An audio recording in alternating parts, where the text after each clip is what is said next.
नमस्कार, मैं रीनू यादव आप सभी दर्शकों का अन्नदाता कार्यक्रम में स्वागत करती हूं। किसान मौसम की परवाह किए बिना सभी के लिए अनाज उगाते हैं, जो कि हमारी सबसे बड़ी जरूरत है। यही किसान हमारे देश की अर्थव्यवस्था का निर्माण भी करते हैं और अगर वही गरीब होंगे तो देश की प्रगति नहीं हो सकती। ऐसे ही किसानों की प्रगति के लिए हम खेतीबाड़ी से जुड़ी बहुत सी नई लाभकारी जानकारियां हर रोज सुबह लेकर आते हैं। तो चलिए कार्यक्रम शुरू करने से पहले देखते हैं क्या है आज के अन्नदाता में। बर्ड फ्लू है संक्रामक रोग, बरतें विशेष सावधानियां। समय रहते सूत्रकर्मियों का नियंत्रण करना बेहद जरूरी।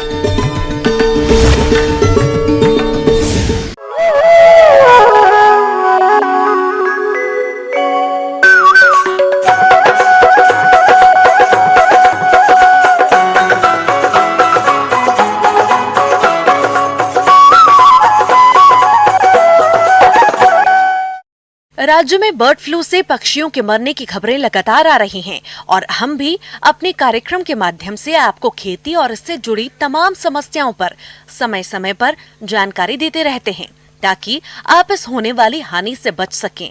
इन समस्याओं को देखते हुए आज हम आपको बर्ड फ्लू के संक्रमण से मुर्गियों को बचाने के उपाय के बारे में बताने जा रहे हैं, जिसे अपनाकर आप खुद को और अपनी मुर्गियों को इस रोग से सुरक्षित रख सकें। तो चलिए जानते हैं इन उपायों के बारे में कार्यक्रम की इस प्रस्तुति के माध्यम से।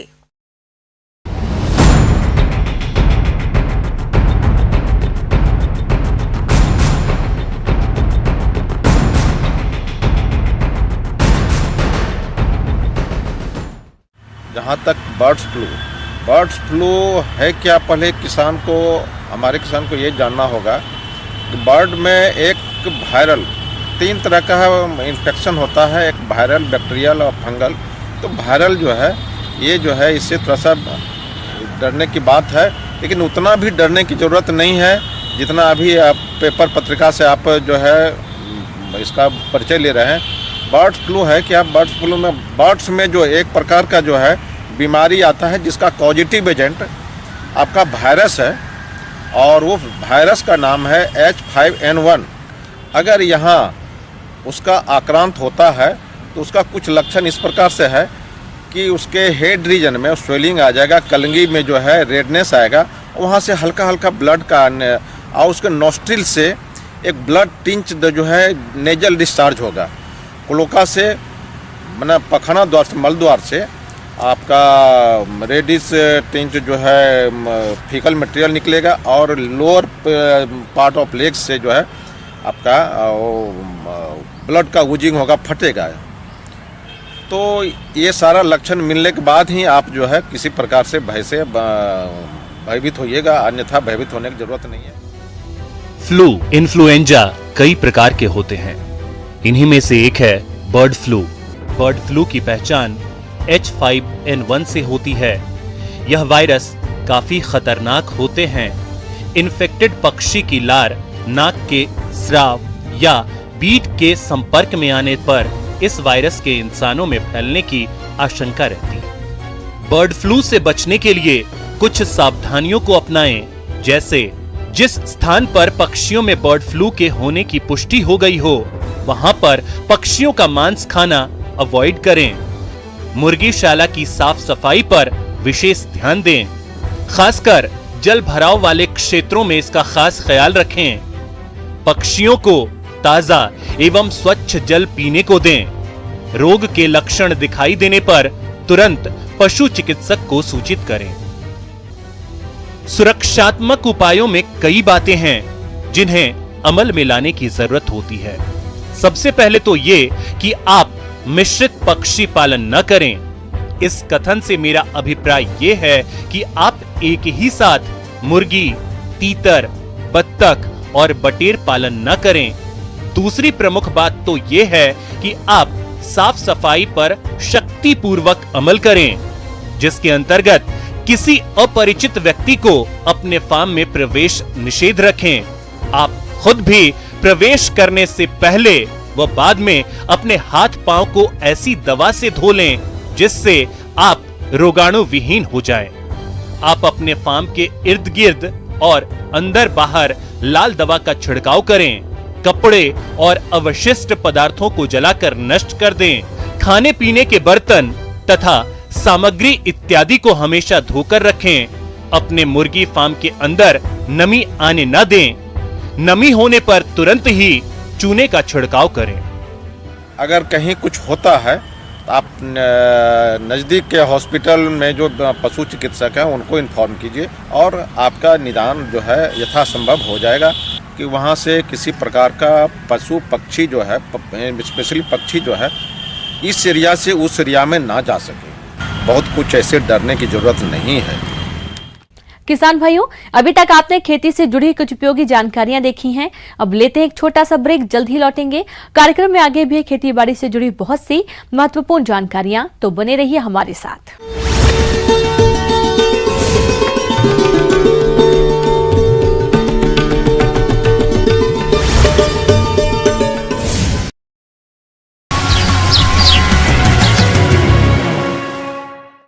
ब्रेक के बाद एक बार फिर से आप सभी दर्शकों का अन्नदाता में स्वागत है। अब रुक करते हैं अगली कड़ी की ओर।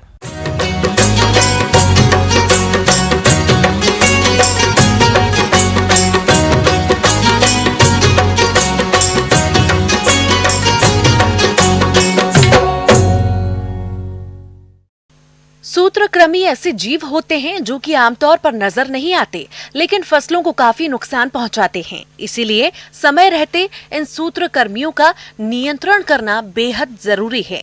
तो इसके लिए किसान कौन कौन से उपायों को अपनाएं, आइए जानते हैं कृषि वैज्ञानिक डॉक्टर निशा केसरी से।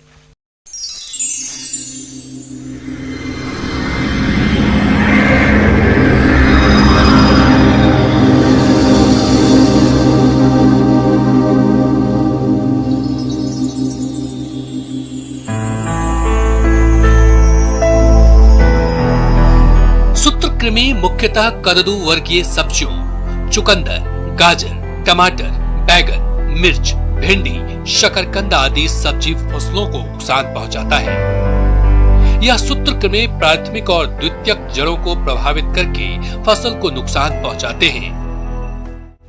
सूत्रकृमि एक तरह का जंतु है जो बहुत छोटा होता है। सामान्यतः हमारे पेट में भी पाया जाता है केचुआ, वो भी एक सूत्रकृमि होता है। लेकिन पौधों में जो सूत्रकृमि पाया जाता है उसको हम आँख से नहीं देख पाते हैं, क्योंकि वो काफ़ी छोटा होता है और बिना सूक्ष्मदर्शी की सहायता से हम उसे देख नहीं पाते हैं। लेकिन यह छोटा सा जंतु भी काफ़ी ज़्यादा हमारे फसलों को हानि पहुंचाता है, क्योंकि सूत्रकृमि एक तरह का जंतु है और उसके मुंह में भाले के आकार का एक अंग बना होता है जिससे वो पौधों के जड़ों को छेद करता है। और ये छेद करने के बाद उस पौधों की जड़ों की कोशिकाओं से सारा द्रव चूस लेता है और अपना पॉपुलेशन बढ़ाता है, अपनी संख्या को बढ़ाता है। और इसकी वजह से पौधों में जड़ गांठ या जड़ में गलन, जलन, इस तरह के बहुत सारे लक्षण दिखाई पड़ते हैं। संक्रमित जड़ें विभिन्न आकार की गांठें बनाती है, जिसकी एक निश्चित संख्या से अधिक उपस्थिति पौधों में पानी और अन्य पोषक तत्वों को प्राप्त करने में अवरोध उत्पन्न करती है, जिससे ग्रस्त पौधों की पत्तियां पीली पड़ जाती है। सब्जियों में सूत्रकृमि ग्रसित पौधा मुरझा जाता है तथा पौधा बौना रह जाता है। पौधों को उखाड़कर देखने पर यह दिखता है कि जड़ें सीधी ना होकर आपस में गुच्छा बना लेती है। जड़ों पर गांठें बनकर फूल जाती है और पौधों में फूल व फल देरी से लगते हैं और वो झड़ने लगते हैं। फलों का आकार छोटा हो जाता है और उसकी गुणवत्ता कम हो जाती है। सूत्रकृमि भी बहुत तरह का होता है, लेकिन यह जड़गांठ सूत्रकृमि होता क्या है कि इसकी जो मादा होती है वो जड़ के अंदर जाके बैठ जाती है और पूरे जड़ को एक ही जगह बैठ के खाती रहती है। और एक मादा कम से कम 400 से 500 अंडे देती है और यह मिट्टी में पड़ी रहती है। और जब आप दूसरी फसल को आप लगाने जाते हैं तो उस फसल पर भी इसके बच्चे आक्रमण कर देते हैं और अंदर जाके उसको खाने लगते हैं। तो सबसे पहले आपको ज़रूरत है कि जहाँ भी आप लगाने जा रहे हैं या जहाँ भी आप बिचड़ा ला रहे हैं उस मिट्टी की आप जांच कर लें। और मिट्टी में जो सूत्रकृमि की संख्या है, सूत्रकृमि की संख्या जो आक्रमण करने वाले सूत्रकृमि की संख्या है, वो संख्या 2 निमेटोड, 2 सूत्रकृमि पर ग्राम सॉइल से कम होना चाहिए। अगर ज़्यादा है तो आपको उसमें उपाय करने की ज़रूरत है। सब्जियों में सूत्रकृमि के कारगर नियंत्रण के लिए सबसे पहले इनकी पहचान, रोगजनक रोग के लक्षण आदि का पहचान होना अति आवश्यक है, जिससे इसकी रोकथाम करने के विभिन्न उपाय अपनाने में आसानी हो सके और वर्तमान में बढ़ते हुए रासायनिक तत्वों के प्रयोग के कारण भूमि, जल, पर्यावरण, खाद्य पदार्थों के खराब होने और मानव स्वास्थ्य पर पड़ने वाले विपरीत असर को देखते हुए सूत्रकृमि नियंत्रण के लिए समन्वित रोग प्रबंधन का तरीका अपनाना चाहिए। तो इसके उपाय का कारण उपाय आप इस तरह से कर सकते हैं कि आप पौधशाला को अच्छे से मिट्टी में नीम की खल्ली 10 ग्राम प्रति वर्ग मीटर में मिलाएं और उसमें आप फॉर्मेलिन से भी ट्रीटमेंट कर सकते हैं। फॉर्मेलिन आसानी से बाज़ार में उपलब्ध हो जाता है, जिसका आप 30 मिलीलीटर फॉर्मेलिन प्रति लीटर पानी में मिला के और मिट्टी को मिला के और उसमें आप पॉलीथीन से ढक के कम से कम 1 सप्ताह आप उसको ढक के रखें। तो इससे क्या होता है कि जो सनलाइट आता है, जो सूरज की रोशनी आती है, उससे अंदर का तापमान काफ़ी बढ़ जाता है और ये फॉर्मेलिन भी उसको सूत्रकृमि को मार देता है, जिसके कारण आप जब उसमें बीज लगाने जाते हैं तो आपकी बीज संक्रमित नहीं हो पाती है। लेकिन इसमें ध्यान रखना ये है कि जब आप पॉलीथीन हटाते हैं 1 सप्ताह के बाद तो उसे 3 से 4 दिन मिट्टी को खूब अच्छे से हल्के कर दें, ताकि उसमें से फॉर्मेलिन का जो विषैला पदार्थ है वो निकल जाए और उसमें आप फिर बीज लगाएं। अगर रोकथाम की बात करें तो 2 या 2 से अधिक विधियों का समावेश करके ही सूत्रकृमियों की रोकथाम की जा सकती है, जिसमें ग्रीष्मकालीन गहरी जुताई करना चाहिए। इससे मिट्टी पड़े कृमि के अंडे तेज धूप के कारण नष्ट हो जाते हैं। फसल लगने के 20 से 25 दिन पहले कार्बनिक खाद को मृदा में मिलाना चाहिए। जिन क्षेत्रों में सूत्रकृमि का प्रयोग अधिक हो वहां पर उचित फसल चक्र को अपनाएं। अंतर्वर्तीय फसल के रूप में शतावर और गेंदे की 2 से 3 कतार मुख्य फसल के बीच में लगाएं। इन फसलों की जड़ों से निकलने वाला पदार्थ कृमि की रोकथाम में प्रभावी पाया गया है। रोग प्रतिरोधी प्रजातियों का चयन करें और अंत में यदि इन सब से रोकथाम नहीं हो तब रासायनों का प्रयोग करें। इसके अलावा जब आप खाली खेत में लगाते हैं तो बिछड़ा को आप नीम के घोल में बिछड़ा को डुबो के और तब लगाएं। और खड़ी खेतों में अगर आपको लगता है कि इसमें जड़ गांठ की समस्या आ रही है, 1-2 पौधा में अगर आप देख रहे हैं, तो उसमें आप कार्बोफ्यूरॉन का इस्तेमाल कर सकते हैं, जो कि बाज़ार में फुराडॉन के नाम से आता है। उसमें प्रति पेड़ आप 1 चम्मच छोटी चम्मच से अंदाज से उसके चारों ओर, बिछड़ा के चारों ओर थाला बना के डाल सकते हैं। और थाला बना के डालने के बाद आपको तुरंत उसमें पानी देना पड़ेगा, सिंचाई करनी पड़ेगी। इसके अलावा केमिकल में हम फ्यूराडॉन का ही इस्तेमाल केवल कहते हैं, क्योंकि जितना हम दवाओं का इस्तेमाल कम से कम करें तो उतना अच्छा हमारे इन्वायरमेंट के लिए रहेगा। धन्यवाद। आगे और भी खेती बाड़ी से जुड़ी बहुत सी रोचक जानकारियां यहाँ पर रुकेंगे। एक और छोटे से ब्रेक के लिए जल्द हाजिर होते हैं।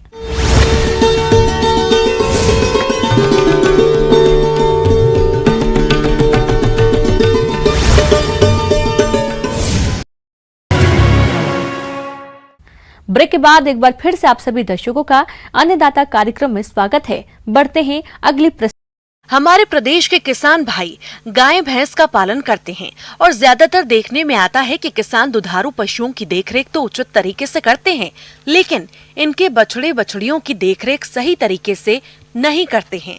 इसी वजह से इनकी मृत्यु दर भी अधिक होती है। तो सर्दी के मौसम में नवजात बछड़े बछड़ियों की देखरेख और प्रबंधन कैसे करना है, आइए जानते हैं डॉक्टर BBS चौहान से।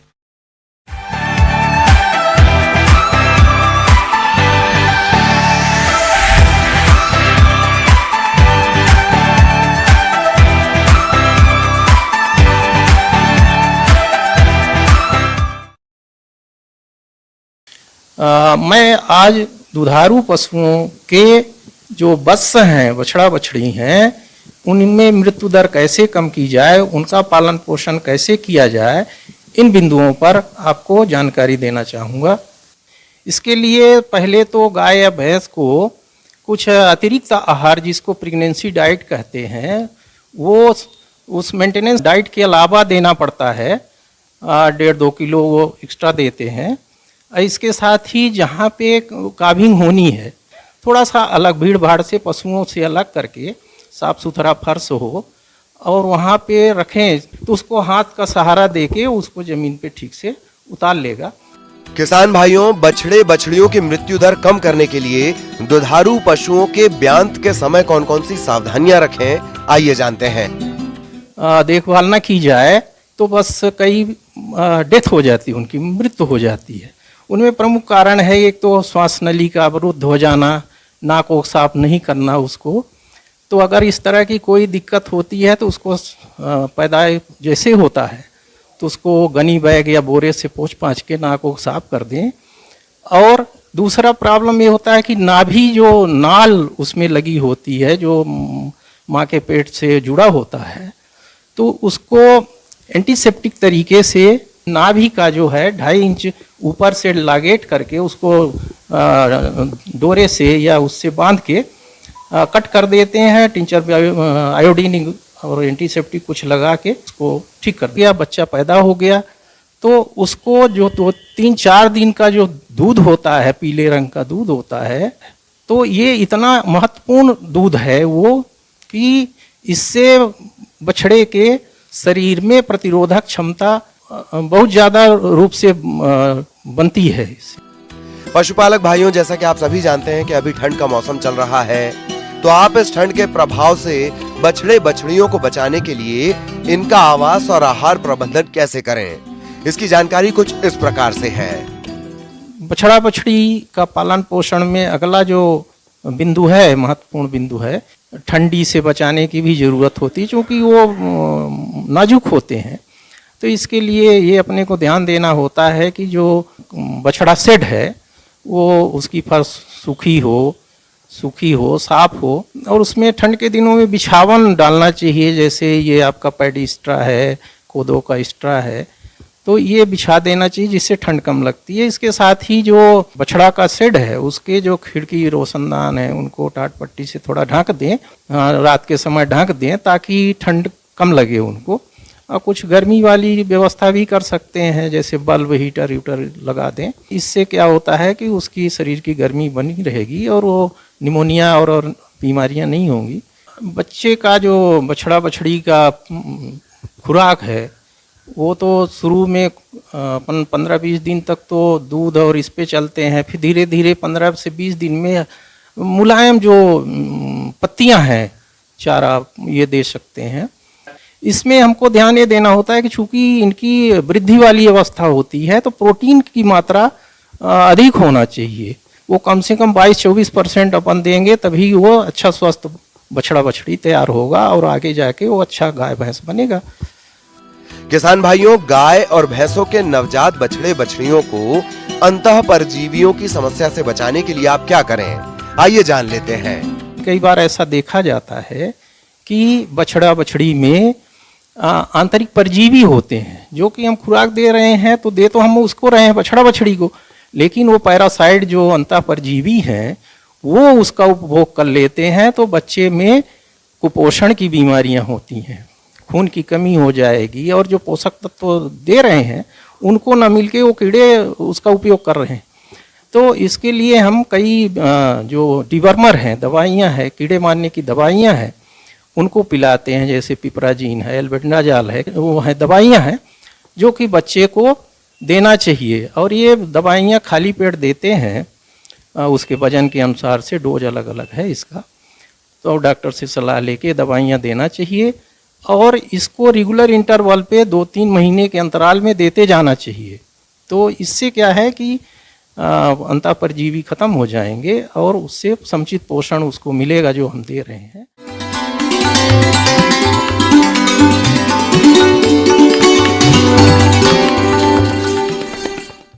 अन्नदाता हेल्पलाइन निशुल्क फोन संपर्क सेवा के माध्यम से आपके द्वारा पूछे गए प्रश्नों में से 1 या 2 महत्वपूर्ण प्रश्नों को हम अपने कार्यक्रम में शामिल करते हैं और इसी के तहत आज का चयनित प्रश्न और उसका जवाब इस प्रकार है। आज की अन्नदाता हेल्पलाइन में हमने जिस प्रश्न को शामिल किया है उसे पूछा है अजीतगढ़ जिला सीकर के किशोर कुमार ने। आपने प्याज की उन्नत किस्में और नर्सरी तैयारी पर जानकारी चाहिए है, तो इसके लिए देखिए कार्यक्रम का यह अंश।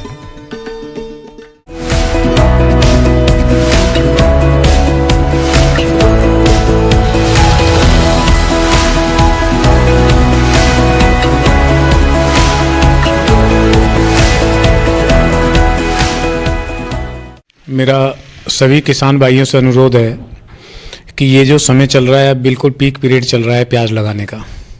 इस समय मैक्सिमम लोग सभी किसान भाई अपनी नर्सरी की तैयारी कर रहे हैं और प्याज की बीज की बुवाई कर रहे हैं।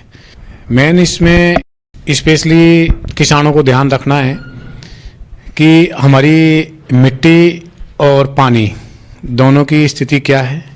मिट्टी और पानी की जांच कराएं। किसान भाइयों, बात करते हैं प्याज की खेती के लिए मिट्टी के बारे में। तो प्याज की खेती के लिए बलुई दोमट व चिकनी दोमट मिट्टी होने के साथ अच्छा जल निकास भी होना चाहिए। पौधशाला के लिए चुनी हुई जगह की पहले जुताई करें। इसके बाद उसमें सही मात्रा में गोबर की सड़ी खाद या कंपोस्ट डालना चाहिए। खेत के 1/20वें भाग में नर्सरी तैयार की जानी चाहिए। किसान भाई बीज तो सभी लगाते हैं अक्सर, लेकिन टेक्निकली पॉइंट पर विशेष ध्यान देना है। जैसे ऊंची उठी हुई क्यारियों में बनाकर ही बीज लगाएं, जिससे आपका जो पानी बरसात जितना भी होता है, ज़्यादा पानी भरने से बीज के खराब होने की संभावना ज़्यादा रहती है। इसलिए सभी किसान भाइयों से अनुरोध है कि ज़्यादा चौड़ी क्यारी न बनाएं, 1 से 1.25 मीटर चौड़ी क्यारी, और अपने खेत की समतलता के अनुसार आप अपने खेत की क्यारी लंबी बना सकते हैं। देखिए, अभी फिलहाल में हमारी जितनी भी एग्रीफाउंड, जितनी भी रबी की जितनी भी हमारी प्रजाति हैं, एग्रीफाउंड लाइट रेड, दूसरा एग्रीफाउंड रेड और NHRDF रेड और NHRDF रेड 3 और NHRDF रेड 4, NHRDF रेड 3 और NHRDF रेड 4, जिसका उत्पादन भी अच्छा है और स्टोरेज कैपेसिटी भी बहुत अच्छी है और साथ में कलर भी उसका डार्क है और डिमांड है। बीज की दर। प्याज की फसल के लिए नर्सरी तैयार करने के लिए 7 से 8 किलोग्राम प्रति हेक्टेयर बीज की जरूरत होती है। बीज उपचार। बीजों को बोने से पहले थायरम 3 ग्राम प्रति किलोग्राम या कार्बेंडाजिम 2.5 ग्राम प्रति किलोग्राम बीज की दर से उपचारित करके क्यारी में बोएं। बीजों की बुआई लाइनों में करनी चाहिए। बुआई के बाद क्यारियों पर कंपोस्ट व सूखी खाद की पलवार बिछा देते हैं। जब आपकी नर्सरी इस मौसम में, रबी के मौसम में, स्पेशली 55 से 60 दिन की जब आपकी नर्सरी हो जाए, तब आप इसकी रोपाई करें।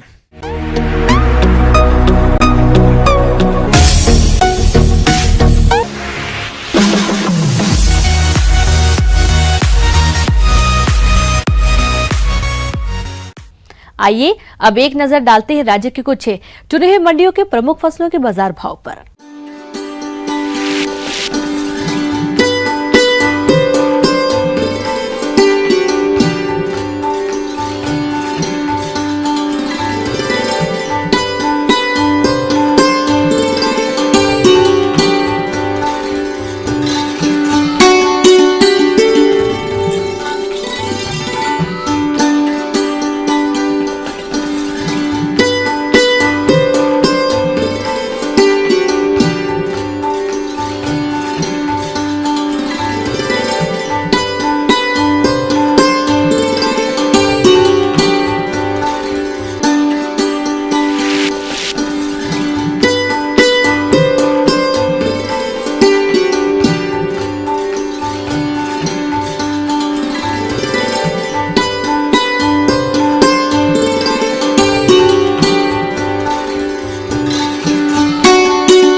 किसान भाइयों, अन्नदाता आपकी सेवा के लिए संकल्परत है।